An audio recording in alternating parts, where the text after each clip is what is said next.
રાજ્યના નાયબ મુખ્યમંત્રી હર્ષ સંઘવીએ દિલ્હી મુલાકાતથી પરત અમદાવાદ એરપોર્ટ ખાતે પહોંચ્યા હતા। એ દરમિયાન તેમણે તત્કાલ ધોરણે એક બેઠક બોલાવી હતી। મોડી રાત્રે લગભગ 12 વાગ્યાના અરસાની અંદર એક બેઠક બોલાવવામાં આવી હોવાની અત્યારે માહિતી મળી રહી છે। અને આ બેઠકની અંદર રાજ્યના ડીજીપી જીએસ મલિક સહિતના ઉચ્ચ પોલીસ અધિકારીઓને કડક સૂચનાઓ આપવામાં આવી હતી કે યોગ્ય અને કાયદેસરની કાર્યવાહી કરવામાં આવે। આ બેઠક બાદ એવો નિર્ણય લેવામાં આવ્યો છે કે એસએમસીના એસપી મયુર ચાવડાને તત્કાલ ધોરણે ભાવનગર પહોંચવા માટેની સૂચના આપવામાં આવી છે।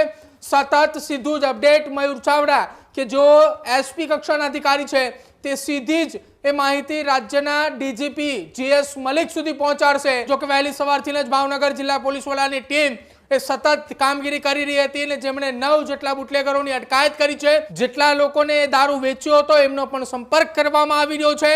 આ તમામ લોકોને એક બાદ એક સારવાર માટે લાવવામાં આવી રહ્યા છે। ભાવનગરમાં થયેલ એ લઠ્ઠાકાંડને લઈને રાજ્યની અંદર ખળભળાટ મચી ચૂક્યો છે। જી હા, ભાવનગર લઠ્ઠાકાંડનો મામલો વધુ ગંભીર બન્યો। ડેપ્યુટી સીએમ હર્ષ સંઘવી છે તે એક્શનમાં આવ્યા છે। રાત્રે 12 વાગ્યે એરપોર્ટ પર તાત્કાલિક બેઠક બોલાવી છે। ડીજીપી સહિતના ઉચ્ચ પોલીસ અધિકારીઓને રાજ્યના નાયબ મુખ્યમંત્રીએ બોલાવ્યા। ડીજીપી અને આઈબી ચીફ પણ બેઠકમાં રહ્યા હાજર, તો એસએમસીના ઉચ્ચ અધિકારીઓ પણ આ બેઠકમાં રહ્યા હાજર। લઠ્ઠાકાંડ મામલે પ્લાન ઓફ એક્શન સાથે આવવાની સૂચના છે તે રાજ્યના નાયબ મુખ્યમંત્રી હર્ષ સંઘવી આપી દીધી।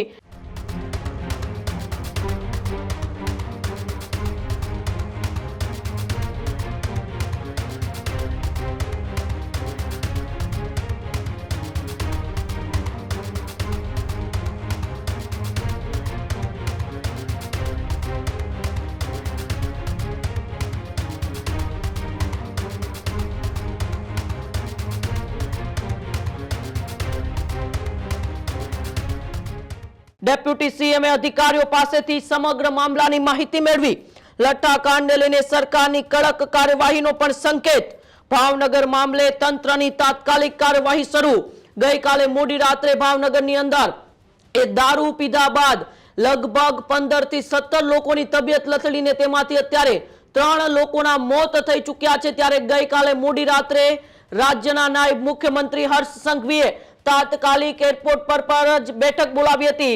એરપોર્ટ ઉપર રાજ્યના પોલીસ વડા જીએસ મલિકની સાથે સાથે આઈબી ચીફ અને પોલીસના ઉચ્ચ અધિકારીઓ છે તેમને એરપોર્ટ ઉપર બોલાવીને એ સમગ્ર મામલાની માહિતી પણ મેળવી હતી। વધુ માહિતી માટે ન્યૂઝ રૂમથી પ્રદીપ મારી સાથે જોડાયેલા છે। પ્રદીપ, ભાવનગરની અંદર નકલી દારૂને લઈને જે આખો કાંડ થયો છે એ નકલી દારૂને લઈને રાજ્યના નાયબ મુખ્યમંત્રી હર્ષ સંઘવી હવે એક્શનમાં જોવા મળી રહ્યા છે। મોડી રાત્રે રાજ્યના ડીજીપી એસએમસીના ઉચ્ચ અધિકારીઓ સાથે એરપોર્ટ ઉપર જ એ હાઈ લેવલની બેઠક છે તે રાજ્યના નાયબ મુખ્યમંત્રીએ કરી હતી। બિલકુલ ઉમંગ, ગુજરાતની અંદર ભાવનગર જિલ્લાની અંદર રોયલ સ્ટેગ નામના ડુપ્લિકેટ દારૂ પીવાથી જે લોકોના મોત નિપજ્યા છે આ એક બાદ એક આંકડો વધી રહ્યો છે। અત્યાર સુધી જો વાત કરવામાં આવે તો કુલ 3 લોકોના મોત નિપજ્યા છે। જ્યારે રાજ્યના નાયબ મુખ્યમંત્રી હર્ષ સંઘવીએ દિલ્હી મુલાકાતથી પરત અમદાવાદ એરપોર્ટ ખાતે પહોંચ્યા હતા। એ દરમિયાન તેમણે તત્કાલ ધોરણે એક બેઠક બોલાવી હતી। મોડી રાત્રે લગભગ 12 વાગ્યાના અરસાની અંદર એક બેઠક બોલાવવામાં આવી હોવાની અત્યારે માહિતી મળી રહી છે। અને આ બેઠકની અંદર રાજ્યના ડીજીપી જીએસ મલિક સહિતના ઉચ્ચ પોલીસ અધિકારીઓને કડક સૂચનાઓ આપવામાં આવી હતી કે યોગ્ય અને કાયદેસરની કાર્યવાહી કરવામાં આવે। જેમણે પણ દારૂ સપ્લાય કર્યો છે એમની સામે કાર્યવાહી કરવામાં આવે અને કથિત રીતે આ જે લઠ્ઠાકાંડની ઘટના જે સામે આવી છે આ ઘટનાને લઈને યોગ્ય કાર્યવાહી કરવામાં આવે।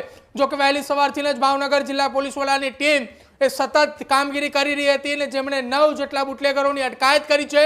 જેમાંના અત્યાર સુધી 4 બુટલેગરોએ રોયલ સ્ટેગ નામનો દારૂ વેચ્યો હોવાની પુષ્ટિ થઈ છે। જેટલા લોકોને દારૂ વેચ્યો હતો એમનો પણ સંપર્ક કરવામાં આવી રહ્યો છે। આ તમામ લોકોને એક બાદ એક સારવાર માટે લાવવામાં આવી રહ્યા છે। અત્યારે સુધી જો વાત કરવામાં આવે તો સારવારનો આંકડો જે હમણાં થોડી વાર પહેલા એ 15 થી 17 ની આસપાસ હતો એ આંકડો હવે 20 સુધી પહોંચી ચૂક્યો છે। મૃત્યુઆંક અત્યાર સુધીની અંદર 3 જેટલે આંક સુધી પહોંચી ચૂક્યો છે।